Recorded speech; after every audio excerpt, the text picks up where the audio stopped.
নমস্কার বন্ধুরা, মিতার রান্নাঘরে আরও একটি রেসিপি নিয়ে চলে এসেছি। নারকলি পটল।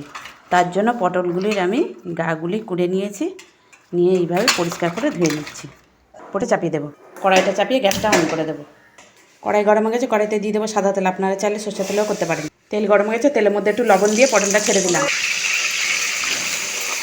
এদিকে পটলটা ভাজা হতে হতে আমি এটা পেস্ট করে নেব। নিয়ে নিয়েছি এখানে নারকল ফ্রেশ কুড়িয়ে নিয়েছি, সাদা সর্ষে, কালো সর্ষে, পোস্ত, কাঁচা লঙ্কা সমস্তটা পেস্ট করে নেব। পেস্টটা রেডি করে নিলাম। এদিকে পেস্টটা করতে করতে দেখুন পটলটারও কালার পরিবর্তন হয়ে গেছে। এই সময়তে দিয়ে দেবো লবণ, হলুদ গুঁড়ো, লঙ্কা গুঁড়ো, দিয়ে দেবো চিনি।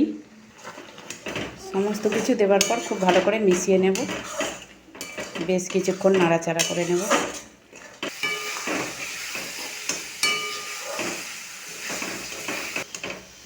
মশলাটা খুব ভালো করে কষানো হয়ে গেছে।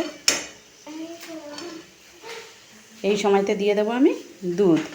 আপনারা দুধের পরিবর্তে জলও ব্যবহার করতে পারেন, বাট আমি এখানে দুধ দিয়ে করব। চাপা দিয়ে দেবো, একবার চেক করে নেব। কি অপূর্ব সুন্দর রেডি হয়ে গেছে দেখুন।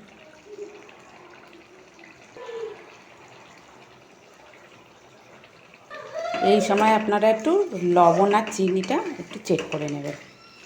আমার সমস্তটা ঠিক আছে, তাই আমি এই পর্যায়ে নামিয়ে নেব। দুর্দান্ত স্বাদের এই নারকলি পটলটি রেডি হয়ে গেছে।